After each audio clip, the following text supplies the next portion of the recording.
gravada na nuvem. Então, né, bom dia. Então, vamos começar hoje a aula do conto do Machado de Assis, né, sobre o conto, uma apresentação do conto do Machado de Assis. E a aula eu vou dividir em 3 pedaços, 3 partes. A primeira parte, muito breve, é pequenas notas biográficas do Machado. A segunda parte é uma apresentação do conto literário e especificamente do conto do Machado de Assis, também bastante breve. E a terceira parte a gente vai percorrer os contos indicados, né, lendo juntos. Eu fiz aqui um material com seleção de trechos para que a gente pudesse percorrer isso, né? São 8 contos: Confissões de uma Viúva Moça, que é um conto de 1865 e foi publicado em 1870 no Contos Fluminenses. Teoria do Medalhão, o segundo, não, terceiro conto de Papéis Avulsos, que é o livro de 1872, marcado da viravolta machadiana. Capítulo dos Chapéus, História Sem Data, 84. Conto de Escola, ele é publicado em livro de 96, mas é lido meados dos anos 80, assim como A Causa Secreta, né, que há pouco também já foi referido. E depois Um Homem Célebre, Caso da Vara e Pai contra Mãe. Esses 2 últimos, eles são publicados em livro, um em 99, Caso da Vara, que a gente comentou semana passada, e O Pai contra a Mãe no último livro do Machado de Assis de contos, que é Relíquias da Casa Velha, é o primeiro conto do livro. Então, esse é o nosso conjunto: dados biográficos, conto literário e leitura e notas dos contos.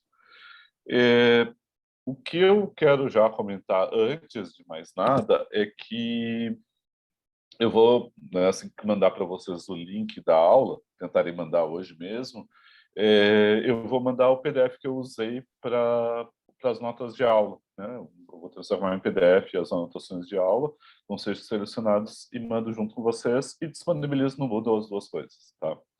Por enquanto ainda está assim. Então, por isso que eu vou ser breve, mas ali vou ter algumas notas a mais nesse material em PDF.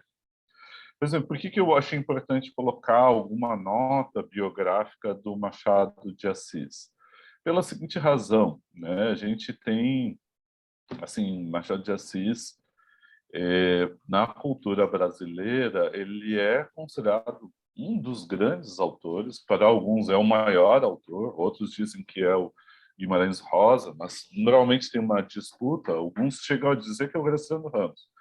Eu, da minha ordem, eu acho que são grandes autores. Talvez o maior seja Machado, talvez seja Guimarães Rosa, mas a questão é que é um dos grandes nomes que tem um potencial de extrapolar especificamente o âmbito dos letrados e da literatura.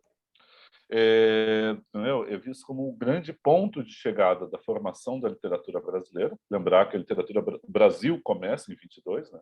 A gente está completando recentemente, vão completar esse ano 200 anos. Então, ele é o ponto de chegada dessa formação, um grande autor, mas ele é marcado por algo que é bem peculiar. São raros autores que têm isso, né? Que ele vira um adjetivo. Quando alguém pode me dizer, mas tu é um machadiano, tu tem um humor machadiano, né? Tu tem alguns traços machadianos, que quer dizer alguma coisa vinculada à ironia, à distância, um olhar distanciado e irônico em relação à realidade. Mas o que eu quero, independente do que isso qualifica, é marcar esse reconhecimento do autor que se torna clássico, para o bem e para o mal. Para o bem, porque ele é reconhecido, é um autor, eu diria, incontornável da nossa tradição literária. Gostando ou não, a gente percorre, passa por ele. Para o bem, isso é fundamental. Para o mal, é que ele fica, muitas vezes, por ser clássico. Tem uma imagem de um crítico gaúcho, né, que é o Augusto Maia, que ele diz que quando a obra vira clássica, é que nem a moeda que desvaloriza. Pergunto para vocês, alguém ainda usa 1 centavo de real? Tem moedinha de 1 centavo de real que usa? Não, a gente não consegue comprar uma bala com 1 centavo de real. A gente não consegue comprar um alfinete, menos ainda um alfinete com 1 centavo de real. Ele está desvalorizado. De tão clássico, de estar tão presente nas escolas, ele acaba, aparentemente, entre aspas, tendo o seu valor desvalorizado. Em que sentido? A gente encontra, e ontem no grupo de WhatsApp recém-criado, né, Um dos alunos mandou provocativamente não me lembro de quem era, que saiu no Twitter, no Instagram, enfim, que não se deveria ler nem realismo, nem romantismo brasileiro, não se deveria ler nem Machado, nem Machado, nem Alencar, o que é uma bobagem, né? E eu vou dizer por que eu acho uma bobagem isso, né? Depois eu comento assim, mas qual é o ponto? É que ele fica tão cristalizado que as pessoas dizem assim, alguém ontem comentou, quando me deram a oitava série para ler um romance Machado, eu fiquei traumatizado, eu não queria mais ler. Então, o que eu digo assim, negativamente, esse ícone da literatura brasileira, quando vira um clássico, ele pode tender a afastar para ser uma obrigação e não algo que nos revele algo importante da cultura brasileira, né, da condição humana em geral, da nossa condição atual. Eu acho ele um autor extremamente atual, isso que eu vou tentar demonstrar, importante, interessante, né? Mas eu sei que nem todos têm essa experiência quando passam pela escola, e eu acho que isso é uma realidade a ser considerada até para a gente que vai ser professor, né? Nós todos professores ou professores de formações, todos estamos na área de licenciados em letras. Então, nesse sentido, cabe agora dizer por que eu acho uma bobagem dizer você não deve ler, não leia. Eu não digo isso para nada, nem para bula de remédio. Isso eu não leio bula de remédio. Né? Eu pego as orientações do médico, não leio manual de instruções, mas eu não digo para ninguém, não leia manual, não leia. Eu não digo para ninguém, não leia uma obra. Eu acho que tem que ler e fazer a crítica. Estabelecer a crítica, fazer distanciamento. Agora, isso é um ponto. Então, eu acho uma bobagem alguém prescrever ao outro que deve ou que não deve ler, o que deve ou não deve ser considerado. O meu ponto, especificamente em relação a Machado, eu não vou entrar no debate do gosto aqui, que pode ser debatido. Né? Eu acho que religião, gosto, política, futebol, tudo se debate. Eu acho que quando alguém diz não se debate religião, não se debate política, tende a uma tendência autoritária. Tudo é passível de debate desde que civilizado e a gente seja capaz de escutar o outro. Né? Então, a gente poderia debater o gosto, né? O que eu gosto, o que eu não gosto, enfim. Né? A gente pode refinar, mas isso é outro assunto. O que aqui nos interessa agora trazer especificamente é por que me parece importante ler os contos do Machado. Os contos do Machado, assim como outras obras da tradição, a gente poderia remontar lá ao Barroco, ao Gregório de Matos, a gente tem que ler, e eu vou usar uma expressão do Walter Benjamin, e arrancar essa obra de uma leitura conformista. Eu não estou propondo a leitura como um texto sagrado. De um texto sagrado a gente não discute, a gente faz reverência, a gente só interpreta, exalta, reconhece. Quando a gente lê e arranca do conformismo, a gente está debatendo criticamente aquele texto, inclusive nos seus limites ou nos seus problemas, se assim houver. Mas a grande questão é trazer à atualidade o que ele ainda nos mostra de força crítica. Então, por isso, eu acho importante colocar o Machado, eu não vou ficar falando disso, só vou colocar uma nota biográfica, senão eu sou muito tagarela, eu vou ficar falando demais, né? E não cabe assim. Né? Mas eu quero botar só uma nota biográfica que foi uma polêmica, a partir de uma polêmica que aconteceu agora não me lembro há quanto tempo, alguns anos, que era aquele comercial televisivo da Caixa Econômica Federal, em que aparecia o Machado abrindo uma conta de poupança na Caixa. Não sei se vocês lembram desse episódio. Lembro que deu um debate que a primeira versão foi feita com um ator branco, e aí deu uma polêmica muito grande e colocaram, então depois foi feita uma segunda versão com um ator negro. Eu não me lembro agora, é um professor brasileiro radicado nos Estados Unidos que ele analisou esse comercial. Depois eu tenho que procurar, então, mas eu só conheci ele naquele evento, né? Fez uma análise muito legal que ele disse que ele como professor negro brasileiro, diz que tem duas coisas curiosas, né? Essa disputa em torno da cor, né? Machado é afrodescendente, né? E a segunda ele dizendo que ele como negro, ele nunca, os negros não são tratados tão bem, não seriam tratados tão bem no século XIX, abrindo uma conta de banco assim como estava mostrado no comercial. Então ele faz uma análise muito arguta, né? Mas assim, O que eu quero colocar nessa disputa da cor e da imagem, né? Machado de Assis morreu, hoje ele é poeira, né? Vanitas Vanitatis, que é um texto que Machado gostava muito, o Eclesiastes, né, do Antigo Testamento, tudo é vaidade sobre a terra. Então, assim, vai se esvaindo em pó. Mas, assim, o que a gente está disputando é a memória. A gente está disputando o lugar na tradição do Machado de Assis. E aí estamos discutindo a imagem dele. A gente está discutindo como a gente vai ver. Isso é importantíssimo, esse debate.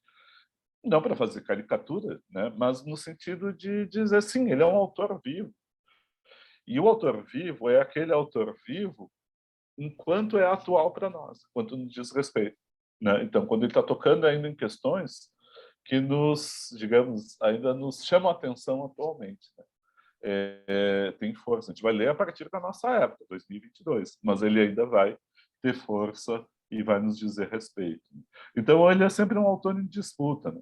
Então, tem gente que lê ele como cosmopolita. Vou pegar uma polêmica. Né? Tem um professor muito bom leitor de Machado de Assis, inclusive, mas ele lê o Machado como um autor cosmopolita. Ele diz que a crítica literária brasileira sequestrou Machado de Assis, e porque tem que ler a partir do Brasil. Ele lê o Machado como um autor moderno. Especificamente, ele faz uma leitura do conto muito boa, aproximando o Machado do Tchekhov, do Poe, né, do Maupassant. Mas, assim, ele diz, ele é um autor moderno, não é um autor brasileiro.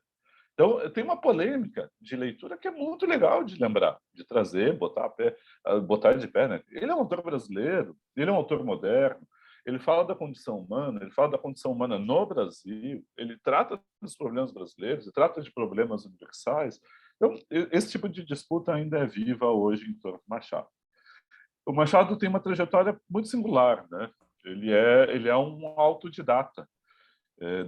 Não há registro na infância de ele ter ido à escola. Provavelmente ele viveu numa propriedade rural próxima ao Rio de Janeiro, muito colada, e depois ele veio para a cidade. Ele é filho de um pintor, né, mestiço, ele é neto de escravos, o Machado, e ele com uma portuguesa. Então, e ele provavelmente viveu como agregado na fazenda. Então, tem coisas que viram até anedóticas. Aparentemente, ele aprendeu francês numa padaria de um francês, ou ele aprendeu o francês provavelmente como agregado. Mas, em todo caso, o francês era a segunda língua dele, ele vai ler as primeiras leituras de Shakespeare, vão ser no francês, etc. Mas, aos 15 anos, ele está trabalhando no Rio de Janeiro, ele vai ser tipógrafo. Ele vai ser tipógrafo, por exemplo, né, contratado pelo Manuel Antônio de Almeida, o autor de Memórias Milícias. Ele vai trabalhar junto com o Paulo Brito numa livraria, ele vai participar de uma sociedade que é Petalógica, que é um nome maravilhoso, porque peta é mentira, né? Então seria uma sociedade da mentira. E tinham vários autores da época. Então ele vai conhecer Casimiro de Abreu, vai conhecer jovenzinho ainda, né? Conhece Casimiro, conhece Gonçalves Dias. Então ele vem vindo uma trajetória. Ele primeiro foi poeta, Crisálidas, depois Falenas. Depois ele vai ser cronista a vida inteira, até próximo da morte dele, né? Assim, até final do 19. Ele vai publicar contos, ele vai publicar romance, ele tentou se aventurar no teatro. Então, assim, ele tem uma trajetória e uma produção riquíssima, e é uma trajetória muito viva. O que daria para focar aqui nos anos 1870, que eu vou não me alongar, né? Que tem um casamento dele com a Carolina, final dos 60 e início 70. E os anos 70 seriam os anos decisivos da vida dele, né? De viravolta, de experimentação, enfim. E é o momento em que ele vira funcionário da Secretaria da Agricultura, e ele é secretário responsável, por exemplo, para dar parecer em torno de casos da lei do ventre livre, que nem falamos semana passada, assim por diante. Eu vou evitar pontuar, senão eu vou ficar falando demais, e aí vou virar uma aula de anedotas sobre Machado de Assis, sobre biografia, que não é o caso, a gente vai falar do ponto. Né? Mas então, tem muita coisa na trajetória dele que é rica. Eu vou, assim, tem polêmicas, ele vai ser o presidente vitalício da Academia Brasileira de Letras, ele vai ser um crítico muito acerbo, muito ácido do início da República, né, como cronista na Semana. Ele vai produzir contos, os mais significativos, talvez o primeiro romance, eu não diria realista, mas o primeiro romance moderno brasileiro, que a gente vai discutir na próxima semana, que é o Memórias Póstumas de Brás Cubas, né? Então, sim, é um autor incontornável, né? Então, eu vou só ficar nisso para não me alongar aqui. O segundo ponto da programação de agora, que eu disse para vocês, não fechei assim, só uma nota biográfica. Tem várias biografias do Machado, eu recomendaria. Tem a Juventude, do Machado de Assis, de Jean-Michel Massat. Tem a biografia feita pelo Raimundo Magalhães Júnior, em 4 volumes. E aí tem vários ensaios também, né, sobre biografia. Tem uma biografia mais literária, do final dos anos 30, que é da Lúcia Miguel Pereira. Ela interpreta e inventa alguns acontecimentos, mas é boa, é uma boa leitura também. Enfim, daria para ir longe. Eu vou ficar por aqui. O segundo item, que é o conto literário moderno, que, assim, a referência, eu botei como Edgar Allan Poe na semana passada, sugeriria, então, a leitura do Júlio Cortázar, que ficou na semana passada indicado, Ricardo Piglia, tem os formalistas russos, assim, tem vários, né? Eu já vou comentar. Deixa eu ver, eu vi que tem umas notas aqui que não estava lendo no...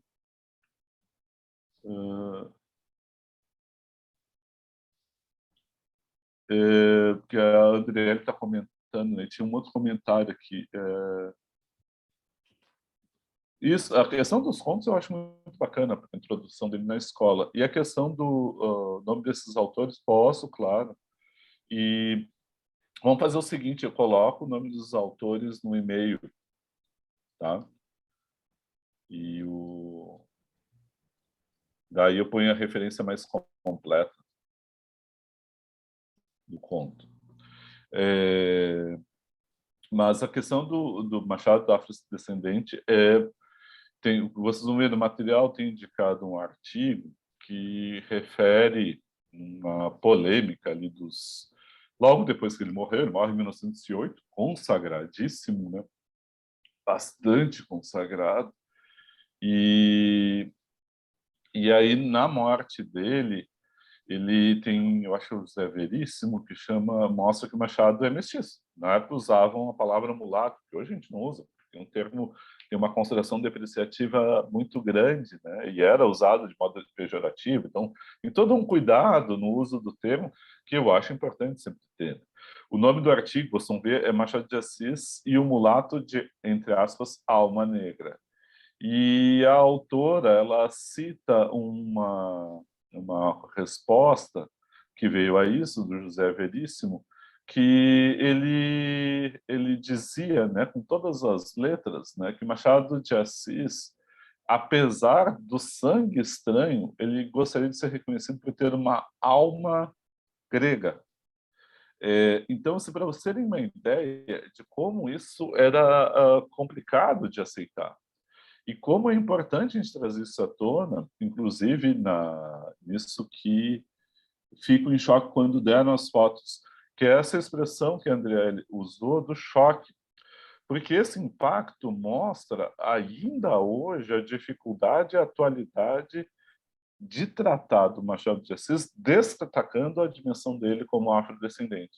Porque tem vários, como assim os últimos contos mostram, mas não só os últimos contos, o caso da Vara e Pai contra Mãe, que mostram que ele está atento, sim, ele não descurou, ele não ficou desatento aos problemas da sociedade brasileira. Como chegaram a dizer que Machado, no final dos anos 30, que ele era um autor alienado do Brasil, né? Ele falava da alma humana, mas não atentava ao Brasil. Não, ele está atento. Então, assim, esse choque é importante para a gente ver, às vezes até pela imagem do autor, para ver como ele, sim, ele também viveu isso, provavelmente, né? E ele vai trazer isso para sua obra, né? Então, Professor, é que, tipo, eu lembro quando fizeram esse lance aí, tipo, de deixar as fotos com cores, sabe? E sim, aí, sim, tipo, todo mundo ficou, tipo, meu Deus, a descoberta que o Machado de Assis era negro e não sei o quê. sim, E sim. aí, eu não sei, eu fiquei, tipo, na minha cabeça, eu fiquei, tipo, mas todo mundo já não sabia disso? Ah, Porque, sim, exatamente. É por que as pessoas se surpreenderam, né? eu fiquei muito, tipo, mas, tipo, todo mundo já não Você tem toda sabia, a já não razão. era, tipo, se essa informação dele ser afrodescendente, porque eu conheci a história do Machado um pouco tarde, né? Se essa informação, tipo, quando eu lembro de ter lido, já era algo conhecido, tipo, muito antes desse lance de terem colorido as fotos dele, tipo, eu não entendi porque todo mundo ficou muito chocado com isso. Tem ele já, eu acho que agora já está aposentado, mas assim que é muito bom. Que é o Eduardo de Assis Duarte, ele era professor. Eu acho que ele é aposentado, mas ele continua atuando no PPG, na área de estudos literários, na UFMG, na Federal de Minas Gerais. E ele tem um livro que é Machado de Assis Afrodescendente, né? E que é muito bom. Então, assim, realmente surpreende.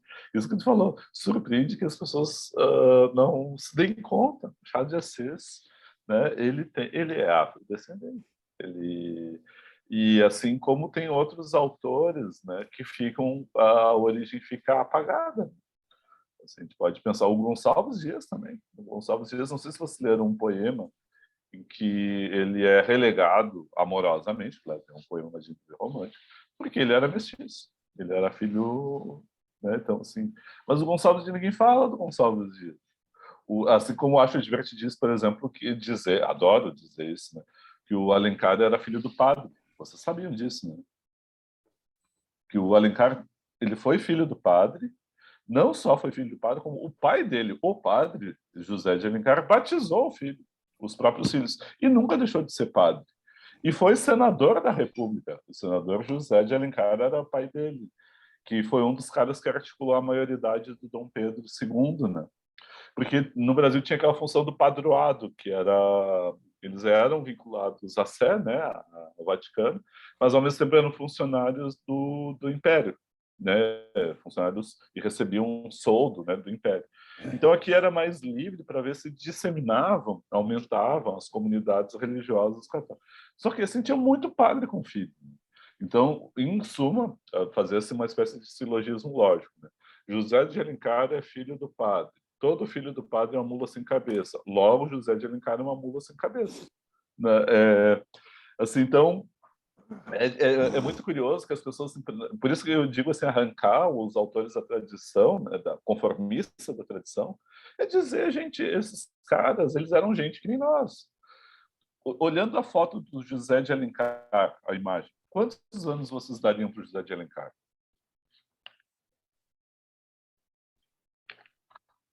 Mais ou menos, assim, dá um chute, assim, né?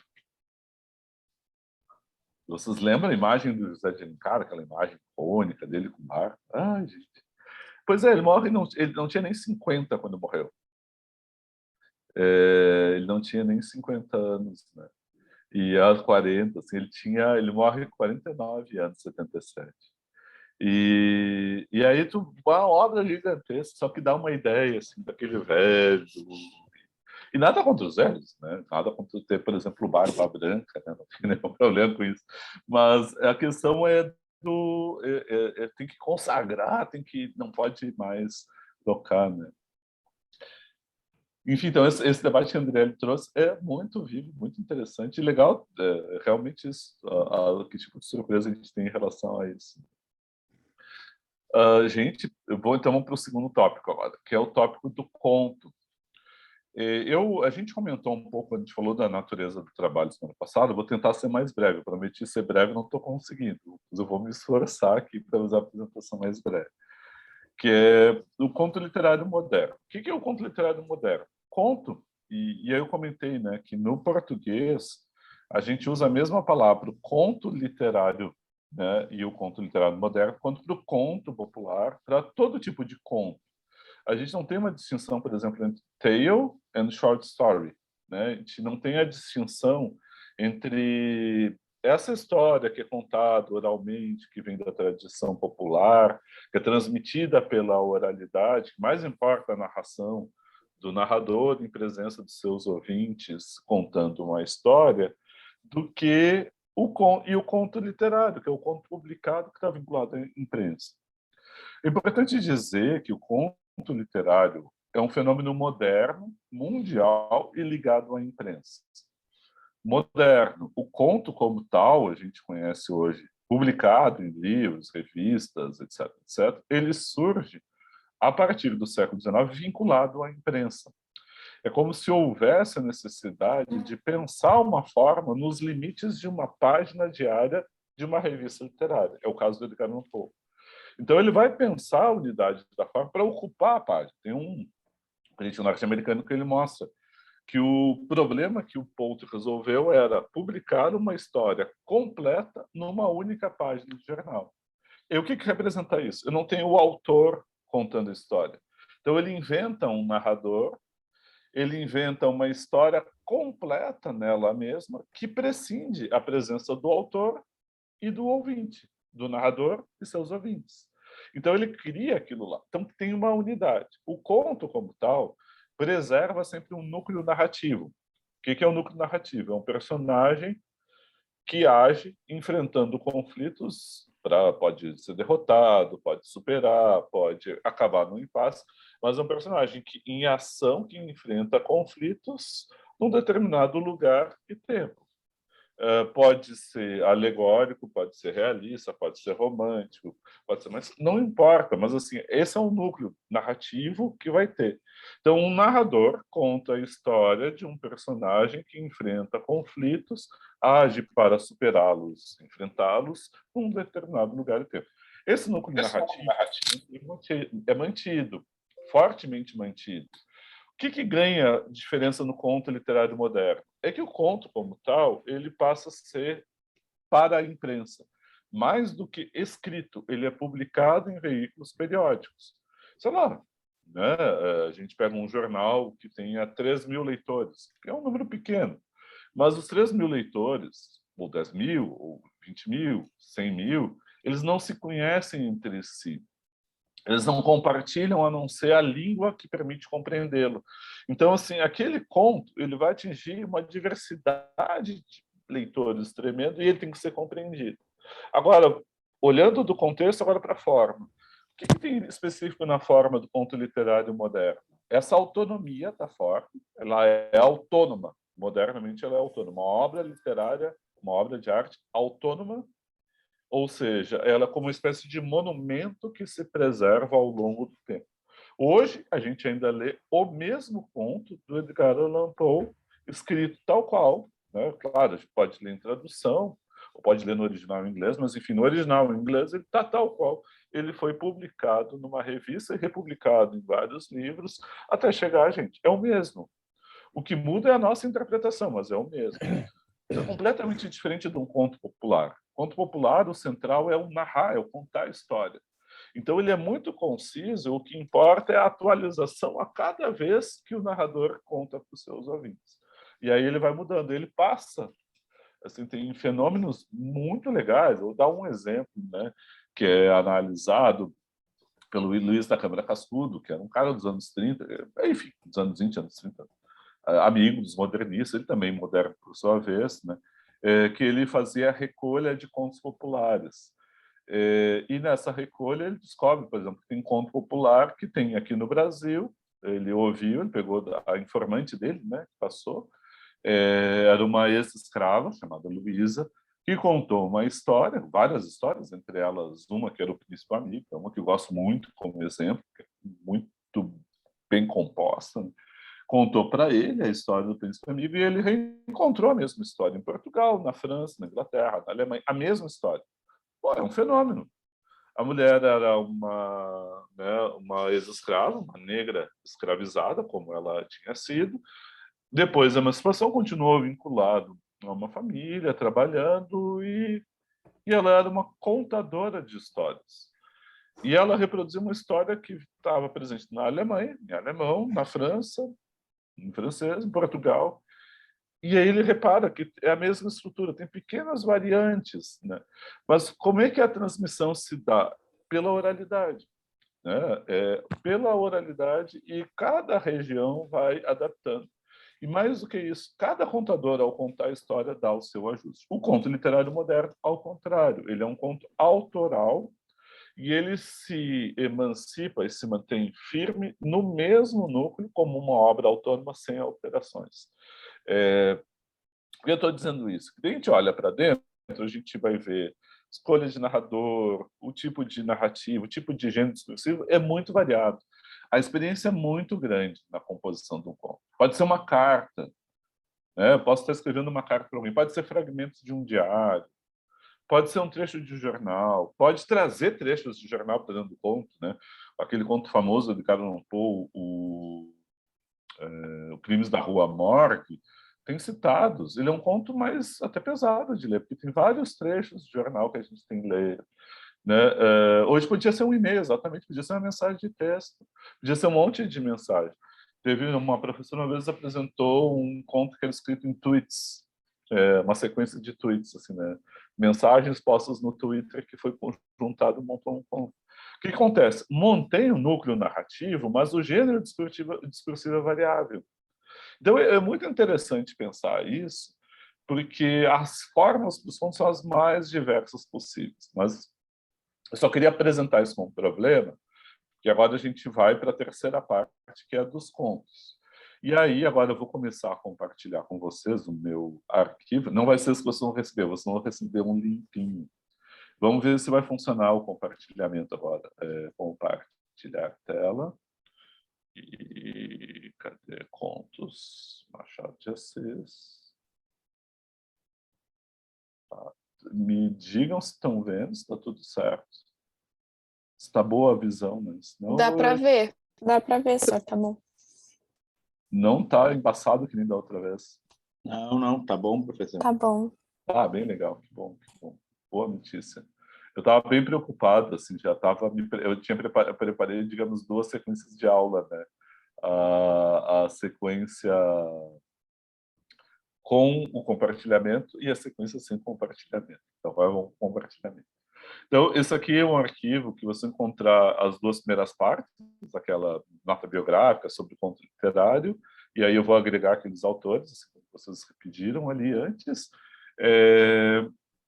E aqui, então, o que a gente vai encontrar aqui são trechos dos contos. E aí eu vou percorrer. O primeiro deles, que é esse aqui, Confissões de uma Viúva Moça, né? Por que eu trouxe ele? Eu ia botar mais contos dessa fase, mas achei que seria excessivo. Acabei trazendo esse conto pela seguinte razão. Esse conto é... Deixa eu só fazer uma coisa aqui. Ó. Eu fiz uma bobagem que abri uma tela que não precisava, eu tenho que fechar.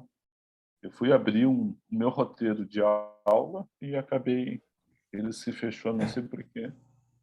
E agora, vamos ver aqui, apareça, Abra-te, Sésamo. Abra-te, Sésamo. Enfim, eu vou seguir aqui pelo exposto, né, que eu não estou conseguindo abrir. Tá. Por que eu trouxe aqui, né? Vocês têm essas anotações ali que eu coloquei para vocês, que elas estão... Isso aqui, peço desculpas, né? Mas eu achei interessante mostrar que é o processo de elaboração que eu tenho de aula. Né? Então, eu reli os contos e eu vou anotando e depois eu faço o roteiro. Né? Então, você tem aquele ali. Então, eu trouxe esse texto aqui, que ele foi do Jornal das Famílias. A primeira publicação é dessa data aqui, que é 1865. Abril e junho de 1865. Significa o quê? Machado, ele é de 39, né? Então ele tem 26 anos. É um jovem escritor, aqui com 26 anos, que ele entra nesse Jornal das Famílias, que é um jornal para toda a família, que tinha uma parte de entretenimento, que era a escrita de contos. Machado era um dos principais autores contistas dessa fase. Esse jornal tem, assim, tem centena, assim, eu acho que cento e tantos contos que Machado escreveu, Jornal das Famílias, depois na Estação, que para veículos destinados a um público feminino.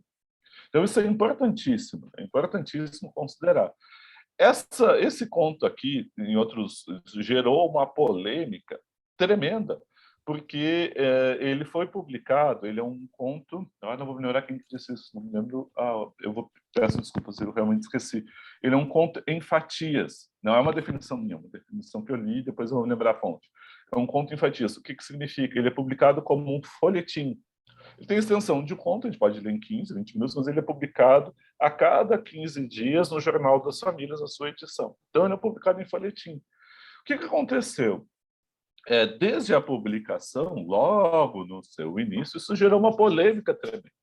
Tinha num outro jornal, o Jornal do Comércio, publicado pelo Caturra, ele começou a dizer que esse conto, publicado no Jornal das Famílias, não tinha nada de família. Ele incentivava o adultério feminino.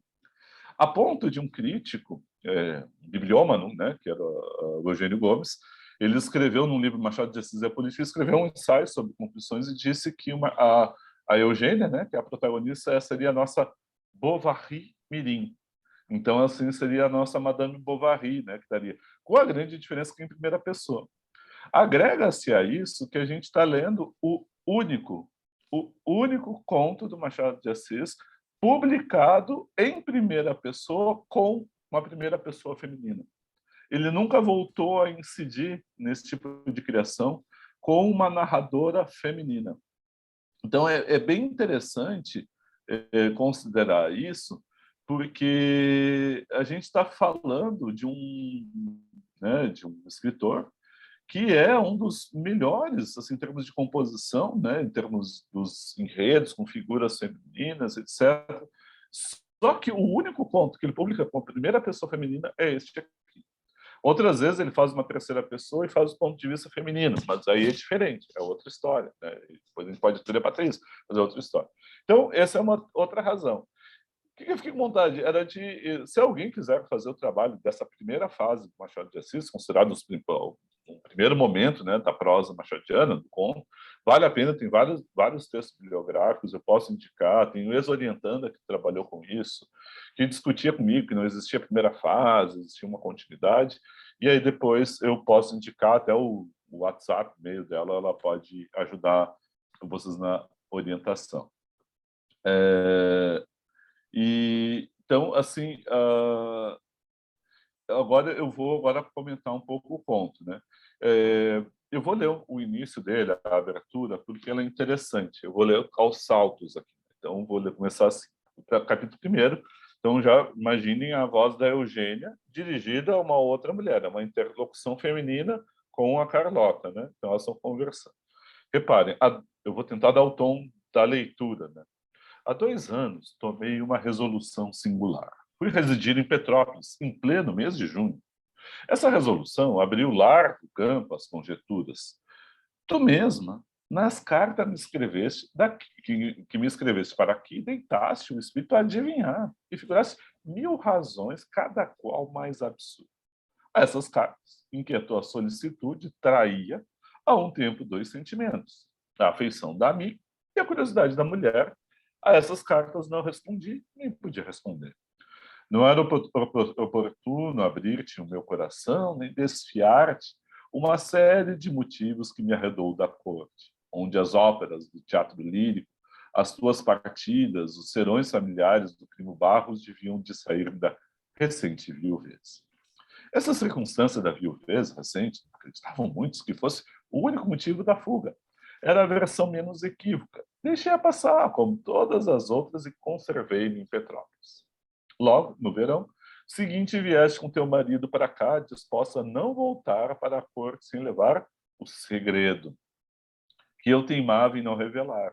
A palavra não fez mais do que a cara. Fui discreta como um túmulo, indecifrável como a esfinge. Depuseste as armas e partiste. Desde então, não me trataste senão por tua esfinge. Era esfinge, era.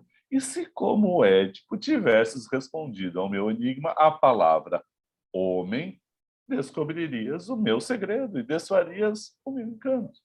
Mas não antecipemos os acontecimentos, como se diz nos romances.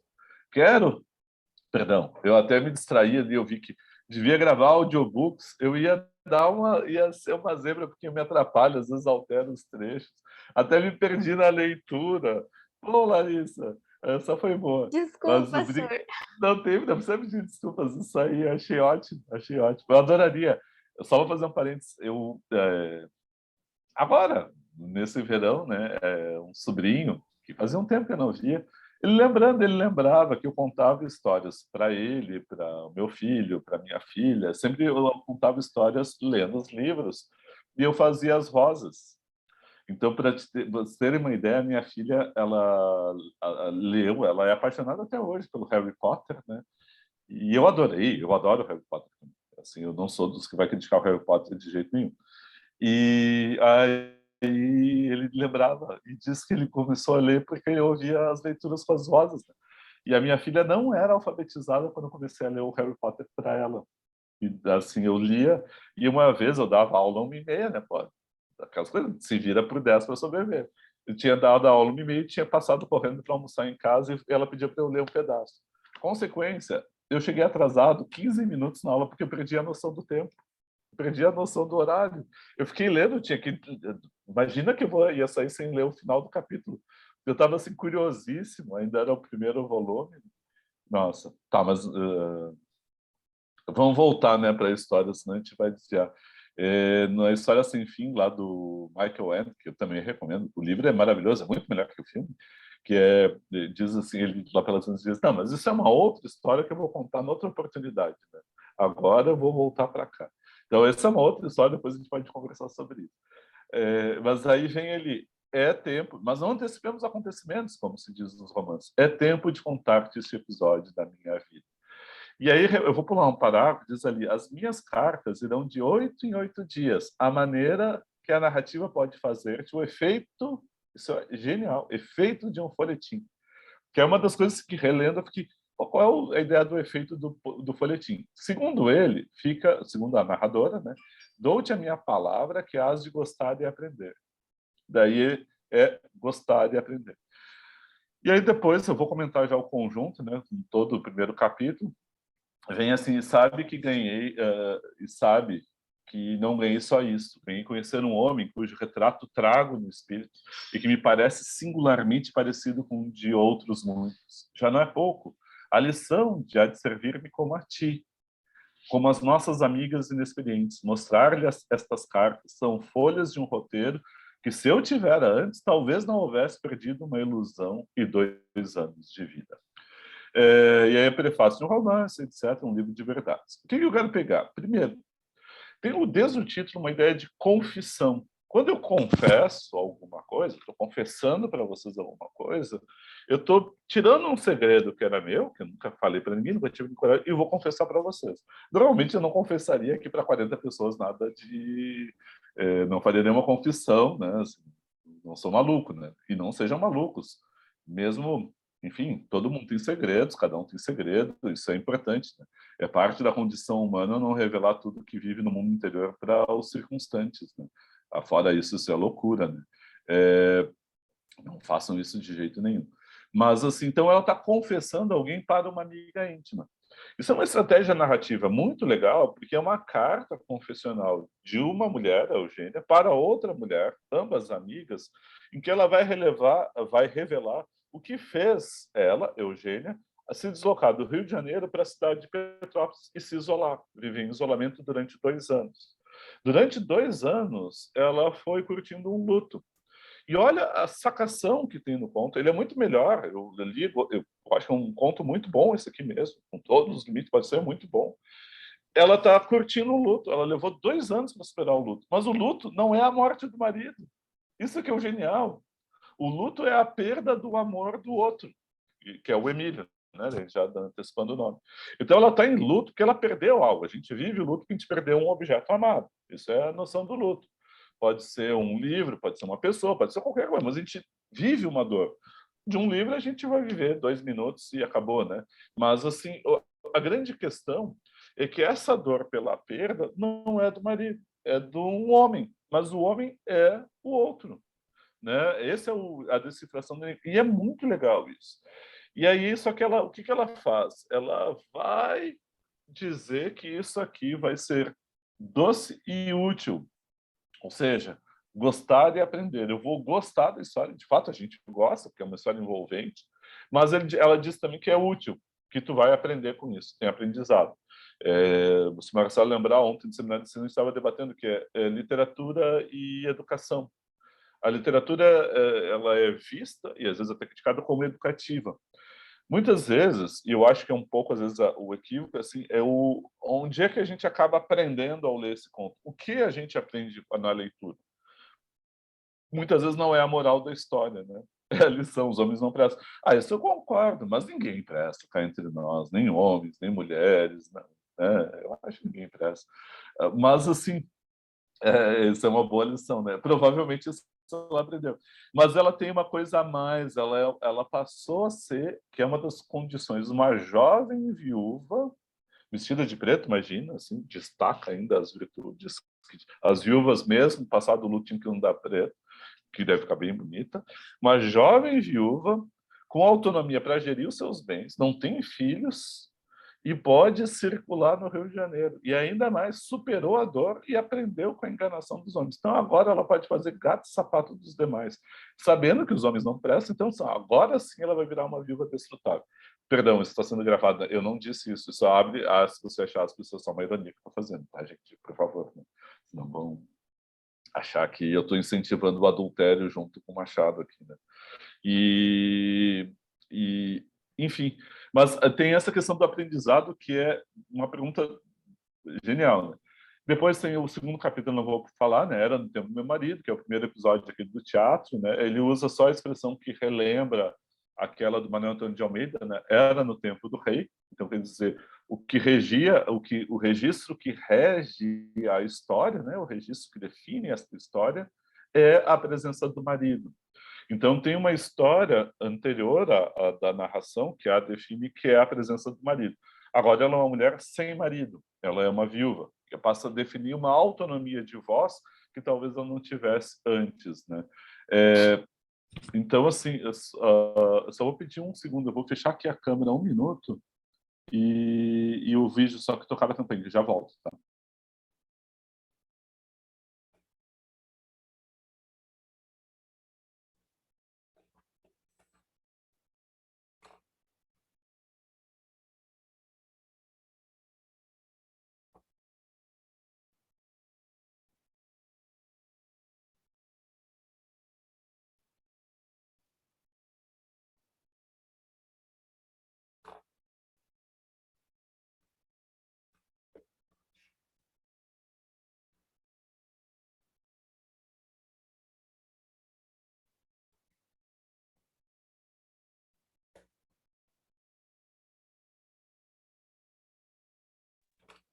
Desculpa, gente, desculpa, né? Desculpa. Foi aquelas coisas de vida cotidiana, faz parte.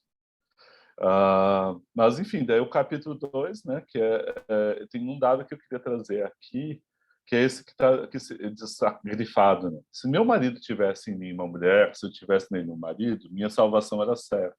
Mas não era assim. Falamos nosso lar nupcial como dois viajantes estranhos em uma hospedaria, e aos quais a calamidade do tempo e a hora avançada da noite obrigam a aceitar a pousada sob o teto do mesmo aposento. Meu casamento foi resultado de um cálculo e de uma conveniência.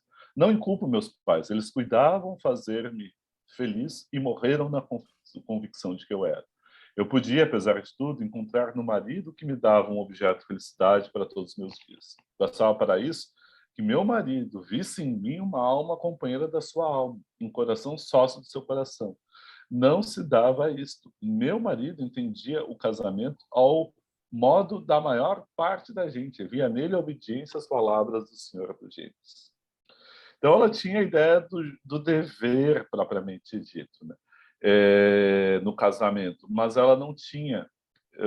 Tem uma oposição, isso é riquíssimo, eu vou tentar ser o mais objetivo possível, que é a oposição entre casamento e amor. Né? No século XIX, o casamento ele era muito caro. Então, vocês vão ver, por exemplo, vários contos que o Machado pega pessoas, né, homens e mulheres livres, mas não proprietários ricos, que não casam, se juntam, se amigam, se aproximam. Casamento era algo caro e era algo que não era necessário para um relacionamento. Na elite, o casamento é visto como algo que é muito sério para se deixar levar às veleidades do amor. Então, casamento é algo sério, porque tem transmissão de propriedade, tem persistência de nome de família, tem tradição, tem uma série de coisas envolvidas que não permitiriam seguir as, digamos, veleidades do amor. Então, assim, muito do romantismo que aparece, por exemplo, o romantismo não água com açúcar, mas o romantismo bom, o romantismo que traz problemas, desafia a ordem, que questiona, né, a ordem do mundo a partir dos sentimentos, da emoção, etc, etc. E dos ideais, em principal ponto. No romantismo, vinha-se uma ideia de que o amor é universal, então ele atinge todas as pessoas. Ele é espontâneo e natural. Não é exatamente isso, amor, mas a convicção disso, o que se questionava? A gente não pode deixar o limite do amor por qualquer barreira social ou econômica. Reparem que isso se consideraria algo que afrontaria os limites de uma estrutura familiar. Muitos dos contos de Machado de Assis nesse período do Jornal das Famílias, eles tratam desse tema e da dificuldade de equacionar o tema. A síntese, casamento, sua negação, o afeto amoroso, teria como síntese um casamento por amor. Na expressão da época, que hoje a gente vê como muito conservador, se instituiu aquilo que era medicina higienista para a família, que o casamento é um homem que se reúne, porque é conservador, porque só pensa o modelo de relacionamento amoroso heterossexual, né? Bem conservador. É um homem que se relaciona com uma mulher e, neste casamento, eles têm filhos e constituem a família. Todos têm direitos e deveres, o que não é da família patriarcal, não é dessa família aqui da Eugênia, não é do marido da Eugênia. O homem, ele tem a cabeça da família, tem que ganhar o sustento, sai de casa, ganha o sustento e traz para casa. A mulher, o coração da família, ela cria o afeto, cria o ambiente afetivo e as boas circunstâncias do lar. Então, o homem tem o dever de dar o sustento para casa, de um lado, e tem o direito de ter uma casa acolhedora. A mulher tem o dever de dar uma casa acolhedora, mas tem direito ao afeto masculino. Em outros termos, ela tem o direito à relação sexual também afetiva.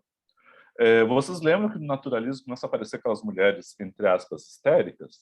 Lembram, não sei se chegaram a ler o Mulato, que ela está ficando para tia, ela começa a maluquecer, ficar maluquinha, porque ela já tinha mais de 20 anos e não tinha marido, ou seja, com todos os impulsos, desejos sexuais, não tem como satisfazer. Então, assim, qual é a ideia? É de que o casamento, ele, higienicamente, ele tem que ter direitos e deveres. Então, assim, a negação de amantes, a negação de prostitutas, de qualquer outra coisa que tirasse o homem da realização amorosa com a sua mulher. Assim também para a mulher, a mesma coisa. Então, teria que ter essa unidade. Então, é a síntese que a lição do conto, além de que os homens são todos cafajestes, nenhum presta, a síntese é de que, então, o casamento ele deveria ser um casamento por amor. O casamento deveria envolver afeto. Porque tem aquele momento que eu cortei aqui do bilhete, né, que ela está queimando o bilhete do Emílio, lembram? E aí ela está queimando e o marido chega na sala e ainda tem um pouco da fumaça. E a Eugênia corre para abraçar o marido e o marido faz assim, sai, nega. Não, estou brincando. Sai daí, guria, sai. Não. Eu estou brincando que tem alguma indicação de que tem um problema de não realização sexual no conto. Né? Isso não está dado, mas está implícito no conto, em mais algum momento. Então tem uma espécie de afastamento dos dois que dá a ideia de que haveria um triângulo não só do marido, né, a Eugênia, e o Emílio apaixonado pela Eugênia, mas que o Emílio usou um pouco do afeto do marido, que é o marido que traz o Emílio para dentro de casa. Lembram disso, né? E o marido que era encantado com o Emílio, que falava tão bem. O Emílio, você não imagina aqueles músculos, aquele jeito. Não, estou brincando. Eu peço perdão. Isso tem uma vibe de Dom Casmurro, exatamente. Que era o que tinha na cabeça quando eu falei dos músculos. Eu me lembrei que era o Bento apalpando o braço do Escobar e dizendo, ai, aqueles braços de nadador do Escobar, né? Ele nadava todos os dias. Ai, chega a me arrepiar. Eu fico arrepiado. Não, eu peço perdão para vocês, assim, eu tento me controlar, mas assim, isso estava improvisado, isso não está no plano de aula, vocês deletem isso, né? Tá? Mas é isso que eu queria trazer um pouco aqui, assim, e eu vou só destacar mais um trecho, depois a gente pode parar e comentar um pouquinho o conto, né? Que é o final ali da parte 5, né? Ele é um canastrão, né? O Emílio é um canastrão, mas aquele canastrão assim, afilando o bigodinho e fazendo aquelas caras e bocas, enfim. Mas aí, assim, vejam o que é o final ali, esse finalzinho aqui grifado, né? Até então, eu não tinha visto amor senão nos livros. Aquele homem parecia me realizar o amor que eu sonhara e havia sonhara e vida descrita. Isso aqui é a síntese da Madame Bovary, né? A leitura ela desperta o desejo de algo que ela não tem na vida. Então, pela leitura, ela encontra um amor, uma realidade, ela imagina, né? A imaginação da literatura é isso. Isso é que é o genial da literatura. Pela literatura, eu posso imaginar uma outra vida diferente que eu tenho. Isso nos leva a questionar nossa própria identidade no sentido até de articulação, lugar social que a gente ocupa. Então, esse é o caso aqui desse conto. E ela sonha e encontra materializado naquele homem lá, o Emílio, esse amor que ela tinha visto nos livros e não viveu. Então, assim, essa é uma outra lição possível que o conto traz e que escapa um pouco à ordem moralista, que é busque na realidade aquilo que você só viu nos livros. E não precisa ser um amante, né? Pode ser outra coisa. Pode ser outro tipo de realização. A gente vê um filme, sei lá, a biografia da Marie Curie, que aí quer ter aquele tipo de emancipação em busca de um conhecimento, de um saber. Não importa o que eu quero dizer, é que a literatura e a ficção ela nos mostram ficcionalmente outras identidades e realizações possíveis. No caso específico aqui da Eugênia, foi essa aqui, esse limite aqui. E aí o final do conto é aqueles bilhetes, né? E a revelação do Emílio, que isso você não vai encontrar no Machado depois de 1880, essa coisa tão escancarada, né? Que resolve o conflito do conto. Né? Daí a 4 dias recebia eu a seguinte carta dele: menti, Eugênia, vou partir já. Menti ainda, eu não volto porque não posso. Uma união contigo seria para mim o ideal da felicidade, se eu não fosse homem de hábitos opostos ao casamento. Adeus, desculpe-me e reza para que eu faça boa viagem. Cara, é um canalha mesmo. Rezar para que ele faça boa viagem. Adeus, Emílio. É muito cara de pau, é muito cara de pau. Assim, tem uma leitura, eu fui aprender isso lendo o Robert Schwartz, né, O Vencedor das Batatas, que ele fala dos 5 minutos, aquela novelinha do José de Alencar, que é uma delícia de ler, que é aquela amorosa, assim, e aí o cara entra no bonde, né, puxado a cavalos ainda, anda atrasado, então ele pega um bonde que não era o habitual dele, e ele vê uma mulher com vestidos, um farfalhar, e ele senta ao lado dela. E ela tem um perfume maravilhoso. Agora eu fiquei tentando lembrar qual era o sabor do perfume, o aroma do perfume, né? O aroma do perfume. E assim, era maravilhoso. E o cara lasca um beijo nela, no pescoço dela. E aí o Robert Chagas, que é muito bom. Isso é um momento, Nelson Rodrigues, é um momento canalha. Porra, tu tá sentado num ônibus, num lugar público, isso é assédio. Hoje é crime isso. E tu vai lá e dá um laço. Ali começa a história amorosa, romântica. Então é muito divertido. E esse comentário dele ali, desculpa, reza para que eu faça boa viagem, é maravilhoso. Né? Acende uma velhinha aí para mim, que eu vou viajar, tô com medo da viagem, eu queria, pelo menos assim, tu garante que a minha viagem vai ser boa. Caramba, vai estar sacana. E aí depois ela explica, ele era um sedutor vulgar, enfim. Mas então, o que eu trouxe esse conto porque tem algo muito vivo na narrativa, dessas narrativas, desse primeiro momento, que é um momento longo, que é justamente uma formação do Machado de Assis como escritor, que é um momento longuíssimo, né? E ele tem um momento assim muito, muito vivo, né, de uma narrativa que está tocando com problemas do centro urbano do Rio de Janeiro na época, né? E esse momento muito vivo aparece nos contos. Então eu não quis só fazer a leitura, que dá para fazer uma leitura, né, para além do resumo, mas eu queria apontar esses problemas. E eu acho que ele é um conto que ele é vivo por esses problemas que ele traz, né? E que vale a pena a gente destacar e ler. Uh, os anos de 1870, eu vou só, não vai dar tempo de a gente falar todos os contos, eu estou muito tagarela hoje, mas ele é um período experimental. Então, assim, ele vai fazer várias experiências do Machado. Né? Eu trouxe aqui só para ler, e não botei aqui, que era um conto de 1878 que ninguém sabe classificar, chamavam de fantasia, que é Um Cão de Lata ao Rabo, que é um conto em três partes, que é assim, era uma vez um mestre-escola residente do Chapéu Douglas. Se lembrou, abrindo um torneio de composição estilo. E aí ele dá como tema o cão com uma lata ao rabo. Um cão que tem uma lata amarrada no rabo.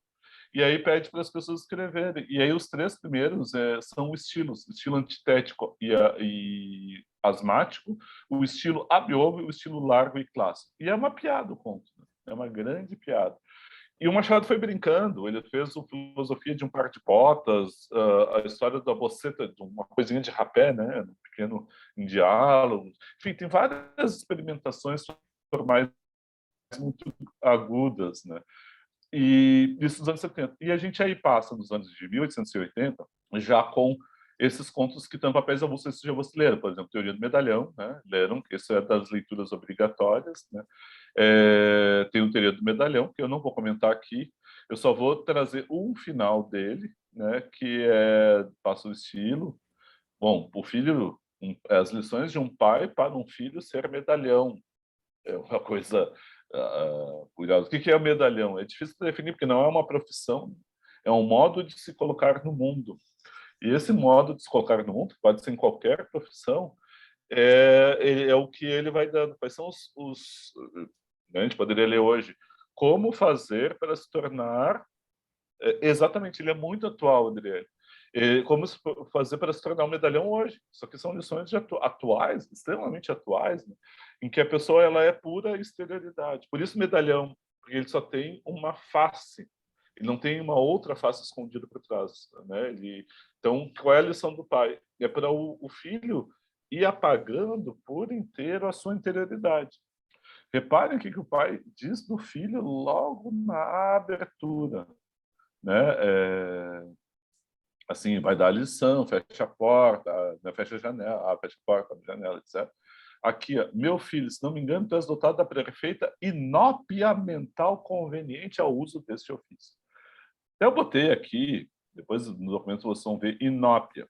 Situação de extrema necessidade material, pobreza, indigência, penúria, qualidade que é insuficiente, falta, escassez, fraqueza moral, defeito. Ou seja, meu filho, tu és uma porta. Meu filho, tu és dotado da mais perfeita miséria mental conveniente ao uso do ofício. Ou seja, meu filho, tu é mais burro do que um burro. Tu é uma porta mais porta do que a porta. Ou seja, tu é o cara perfeito para virar o medalhão. Tem um professor, já há anos, um crítico da Universidade de São Paulo, que era o... Putz, hoje eu estou esquecendo os nomes, desculpa. Não é Álvaro. Alcides Vilas, que ele, num estudo sobre a teoria do medalhão, ele diz que ele apresentou esse conto na aula e vários alunos leram como se fosse sério. Como se fosse, de fato, vou lembrar, na literatura e educação, como se fosse uma educação de como educar o filho a se tornar um medalhão. E as pessoas levaram como se fossem lições a serem levadas a sério. As pessoas não viram a ironia do conto, né? Enfim, porque ele é um conto de chave irônica. A gente pode debater várias coisas, mas é um conto irônico, né? É bem preocupante, bem preocupante. Porque, enfim, é a pura imagem, o regime debilitante, a ausência de ideias, é só exterioridade. E o que eu queria dar uma chave do que aquilo que a gente falou lá no início do Machadiano está aqui, né? Né? Ficar sério, muito sério, diz o filho, conforme. Tens tu o gênio folgazão, prazenteiro, não has de sofreá-lo nem eliminá-lo. Podes brincar e rir alguma vez. Pode ser o tio do churrasco, né? Como a gente tem como modelo político hoje em dia. Medalhão não quer dizer melancólico. Um grave pode ter seus momentos de expansão alegre. Somente, e este ponto é melindroso, diga, somente, e aqui veio, isso é machadiano, não deves empregar a ironia. Este movimento de canto de boca, cheio de mistérios, inventado por algum grego da decadência, contraído por Luciano, transmitido a Swift e Voltaire, feição própria dos céticos e desabusados. Isso aqui, para mim, é uma definição do machadiano. Ele veio do, né, esse movimento de canto de boca que não é gargalhada, é riso irônico. Aquele riso que tem um fel um pouco amargo para a gente rir. E aí vê assim, poxa, a gente ri, não é sátira em que eu pego e destruo o outro pelo riso. Eu rio da realidade, mas também sofre comigo. Também dá aquela dor que a gente se vê envolvido, né? Então, e aí ele vai apontar o Luciano de Samosata, que é da Sátira Menipéia, o Swift das Viagens de Gulliver. Leiam, assim, nossa, não só as Viagens de Gulliver, tem as sátiras também dele, que são geniais, né? Assim, enfim, e o conto filosófico do Voltaire, que são referências que o Machado dá de uma tradição menipéia da qual ele faz parte. E a questão, se há um modelo intelectual de autonomia, que eu poderia dizer que está no Machado aqui, é o inverso do medalhão. Em que sentido? É como se ele dissesse assim: sejam vocês, meus leitores, céticos e desabusados. Não obedeçam a diretrizes absurdas. Perguntem, perguntem e perguntem. A grande questão é perguntar, né? A Bárbara fez um comentário aqui, que é o final, né, que diz: a conversa dessa noite vale com o príncipe de Maquiavel. Né? O tipo do príncipe Maquiavel, justamente, o que tem no príncipe Maquiavel, que é um grande tratado político moderno, é que o poder não vem de Deus. Né? Sinto muito para quem acredita e respeito também a crença de cada um. Né? Eu sei que é tarde demais o que eu falei agora a respeito da crença de cada um, mas eu respeito mesmo a crença de cada um. Né? Mas o poder político não vem de Deus. Essa é a grande sacada de Maquiavel.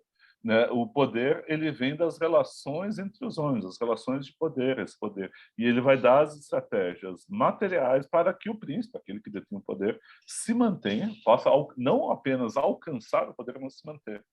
Então, ele separa isso de uma determinação exterior e transcendente, ahistórico, asocial, que nega, né? Ele traz isso. Tem a questão do perigo do absolutismo, justamente, mas ele vai mostrar e vai analisar como é que esse poder se constitui.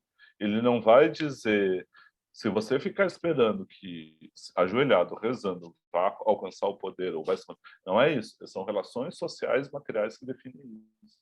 E aí, de certo modo, se levar a sério essa pista que o Machado dá, é justamente esse o aspecto, quer dizer, as formas de manutenção na elite, como um membro da elite que se coloca como uma espécie de figura hegemônica respeitada pelos outros, vem justamente de relações sociais constituídas cuja, né, expressão em negativa ele está aqui. O pai condena a ironia, mas a gente em negativo diz, não, Machado é justamente esse irônico aqui. Então, tentem inverter os princípios que estão dados aqui, a gente encontra uma descrição de lógicas de manutenção, de aparição, né, de poder aqui nessa sociedade. Mas é bem legal essa relação. Eu vou mais assim, só vou fazer as notas do capítulo de Chapéus, abrir para a gente conversar, não só desse ponto, mas dos outros também, que eu queria ouvir um pouco vocês, e eu estou só tagarela demais. Só, do capítulo de Chapéus eu só trouxe a abertura, e aí na abertura, propriamente dito, né, assim, esse conto, você lembra, né, tem 3 momentos. O Machado, perdão, a Mariana com o Conrado em casa. Depois a Mariana sai para a rua e circula pelas ruas do centro do Rio de Janeiro com a Sofia. E depois a Mariana volta para casa. Ela está sozinha, ela pede para que se arranje a estátua, tudo fique no seu lugar. E aí recebe o Conrado de volta. E o capítulo dos Chapéus ele começa com a citação do Molière, né, que é a história de um doente imaginário, uma das peças satíricas, cômicas, né, do Molière, que tem essa pergunta. Em qual capítulo, pergunta o Geron, por favor? E aí o Sganarello cita, né, no capítulo dos Chapéus. Né? Ele está perguntando em qual capítulo do Aristóteles está isso que você está dizendo. A resposta é no capítulo dos Chapéus, o que não existe no Aristóteles. Então, a peça é uma grande enganação, né? Porque a própria ideia do doente imaginário, desde o início, né? Que o Sganarello não é médico, e aí a mulher, para ser indicada do Sganarello, diz que para os 2 serviçais, né, do senhor que quer curar a filha que está muda, diz assim, ele só vai revelar a base de muita pancada, porque ela queria se vingar do Sganarello. Então, é todo um jogo de enganações aqui, capítulo dos Chapéus. E aí o conto começa já com uma paródia da tradição clássica, né, da epopeia. Musa canta o despeito de Mariana, esposa do bacharel Conrado Seabra, naquela manhã de 1879 de abril. Qual causa de tamanho alvoroço? Um simples chapéu, leve, não deselegante, um chapéu baixo. Conrado. Ou seja, a causa não é, Musa não é canta a ira de Aquiles, e aí vem, né? Musa canta a astúcia de Odisseu, e aí vem a história, e cantos e versos épicos de uma figura elevada, mas canta o despeito de Mariana, que surgiu por causa de um simples chapéu. Não é uma disputa entre Aquiles e Agamenon, mas é uma disputa de Mariana com Conrado em torno do chapéu. A mulher pede para o cara: para de usar esse chapéu baixo, põe usar outro chapéu, assim, tu é um advogado, vai para a rua, olha a tua imagem. O que ele vai responder? Ele fica espantado com ela. E aí eu queria colocar aqui, por que espanto dela? Porque ela era uma criatura passiva, meiga, de plasticidade de encomenda. Ou seja, ela é uma esposa, naquele sentido tradicional, que eu tinha comentado um pouco antes, bastante convencional. Tá? E aí vai seguindo. Então, assim, o que ela lê? É tudo monótono, sempre os mesmos livros, as mesmas coisas, etc. E o que eu quero só destacar com vocês aqui, já vou passar a palavra, é que com essa descrição do Conrado dentro do casamento. Pensar o casamento, também o casamento, como uma lógica de relação de poder, né? Como está dado. E vejam como é que ele coloca ali. Conrado ignorava a circunstância, a origem do pedido, que foi o pai que pediu para Mariana, né, para que a Mariana demandasse do Conrado para que ele trocasse o chapéu. O pai olhou o Conrado com os amigos, todos com chapéu alto, ele com chapéu baixo, as coisas da aparência da moda, pediu para trocar. E aí diz ali, o Conrado, conhecendo a docilidade da mulher, não entendeu a exigência, porque era autoritário e voluntarioso. A teima veio a irritá-lo profundamente.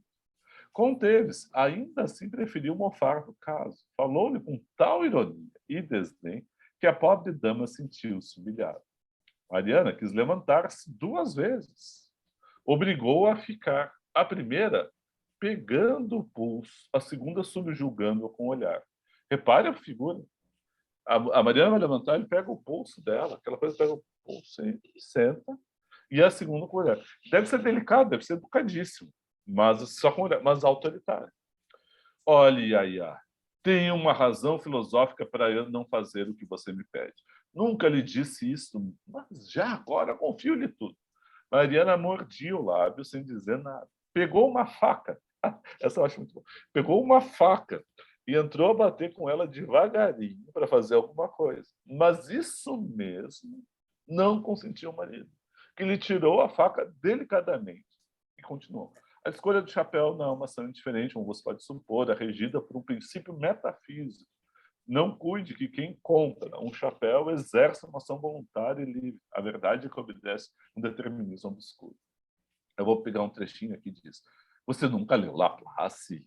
Desde Laplace e a Mecânica Celeste de Catedrário, seu curioso livro das minhocas, e, entretanto, não se lembraram ainda de parar. Ou seja, o que é interessante nesse movimento aqui, eu não vou fazer a leitura agora, só pela questão do tempo, eu vou pegar 2 circunstâncias. Primeiro, marido e mulher, esposa, Conrado, Mariana, e a Mariana pede para ele: Conrado, troca o chapéu. Né? É um pedido simples, ele podia responder e dialogar em torno disso. Só que ela teimou e ele era autoritário e voluntarioso, ficou chateado, ficou irritado. E ele, com ironia e desdém, humilha a Mariana. Como é que ele faz isso? Tem 2 níveis. Tem um nível do gesto. Repare o gesto dele, pegar a mão e baixar a mão. Ela ameaça levantar, ele só olha. Imagina uma relação que tem um medo dela de ela não levantar e não reagir, não enfrentar. Só o olhar dele bastou. Tem um terceiro gesto em que ela está com uma faca. Isso, assim, não precisa ser, gente, não precisa fazer psicanálise, né? Imagina ela com uma faca. Eu fico imaginando ele falando e ela com uma faca com uma laranja, e eu fico com aquela imaginação ela como Dexter, assim, né? Matando. O Dexter é aquele do seriado, né? O legista, aquele que é maravilhoso. E ele assim como, nossa, né? Escalpelando, cortando, assim, não precisa ser psicanalista para dizer, ela está com uma faca, um instrumento de luta, não é só um talher que marca um processo civilizatório. Nesse caso aqui tem outro significado. Assim, isso. Ele vai lá e tira a faca dela. Então, assim, uma coisa é o gesto que mostra a relação. E aí, reparem o lugar que a ironia ocupa aqui. A ironia ocupa o lugar para humilhar a interlocutora. E a reação da Mariana? Mariana venceu-se, afinal, isso eu achei genial, porque a Mariana não venceu o Conrado, ela venceu-se, ela venceu o seu próprio medo, a sua própria submissão e deixou a mesa. Não entendera nada daquela nomenclatura áspera, nem da singular teoria, mas sentiu que era um sarcasmo e dentro de si chorava de vergonha. O marido subiu para vestir-se, daí desceu alguns minutos, parou diante. Daí, enfim.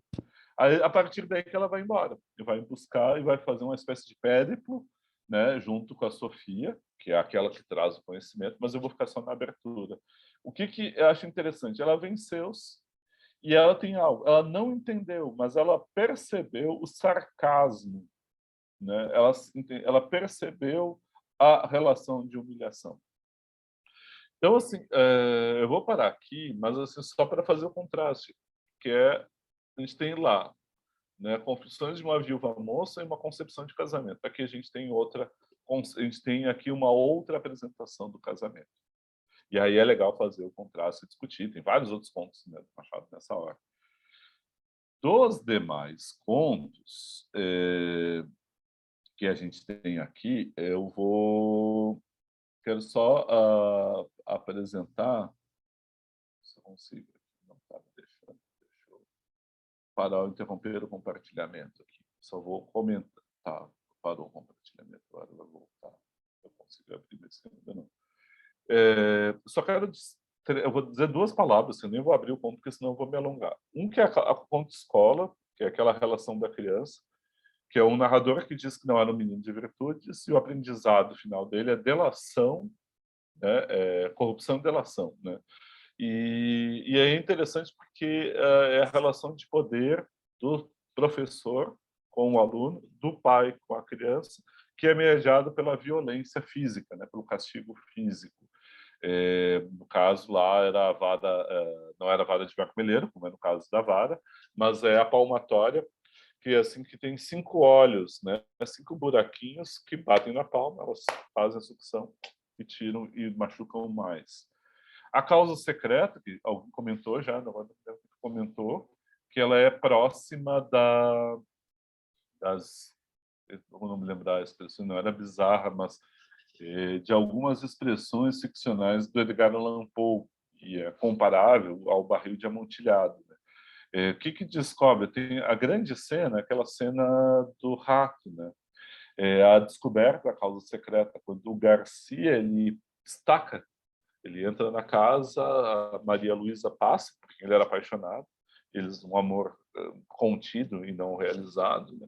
Ele era apaixonado, a Maria Luísa sabia da paixão, né, do Garcia, mas continuava com seu marido Fortunato. E o Fortunato era frio, olhos, chapas de estanho, chumbo e frio.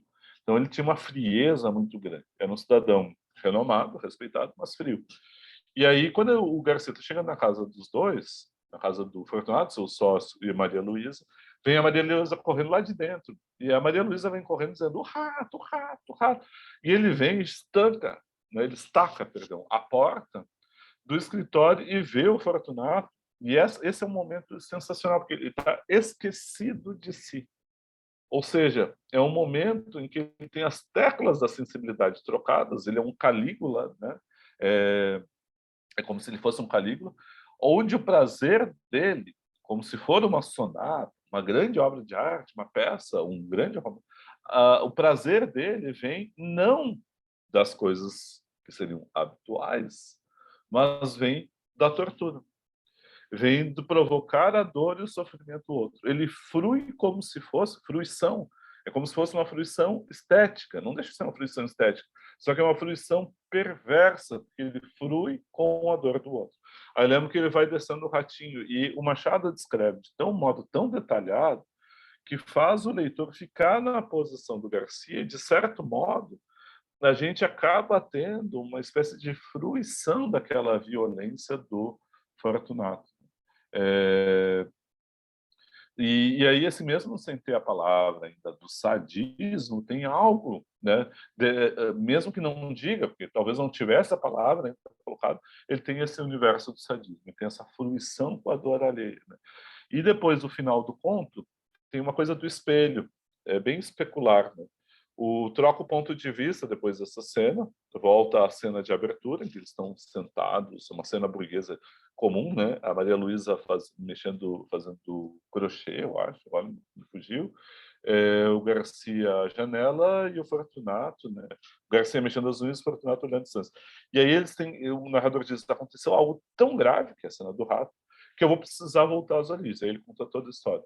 Depois dessa cena, troca o ponto de vista, passa a ser o ponto de vista do Fortunato. A Maria Luísa vem a morrer, o Fortunato fica até lá o final da morte dela, amor e sadismo, tudo misturado. E aí tem a cena em que o Fortunato dorme no sofá, o narrador está acompanhando ele dormindo. O Fortunato levanta, ele sai, vem à porta, e aí ele vê sobre o caixão o Garcia descendo para dar um beijo na Maria Luísa e borbulhando em lágrimas. O Fortunato não sabe se foi a primeira página, a última página de uma relação de adultério ou algo que não aconteceu. Mas mais do que ciúmes, o Fortunato passou a fruir, né? Então aquele choro foi longo, deliciosamente longo, ao final do conto. Então, assim, ele descobre o segredo do Garcia, que era a paixão pela mulher dele. Mas mais do que o prazer de descobrir o segredo, é o prazer com a dor alheia. Então, ele é um conto também, assim, de expressão, né? Muito viva, muito interessante. Eu acho que é um dos contos mais fortes do Machado nesse sentido. Um Homem Célebre, ele é um conto do Pestana, né? Começa com a Sinhazinha Mota dizendo: o senhor é que é o Pestana. Ela é encantada com a celebridade dele, que era o grande compositor da corte. E aí a grande questão disso é da causa do Homem Célebre, é que ele é a eterna peteca entre vocação e ambição. Qual é a vocação dele? É compor polcas.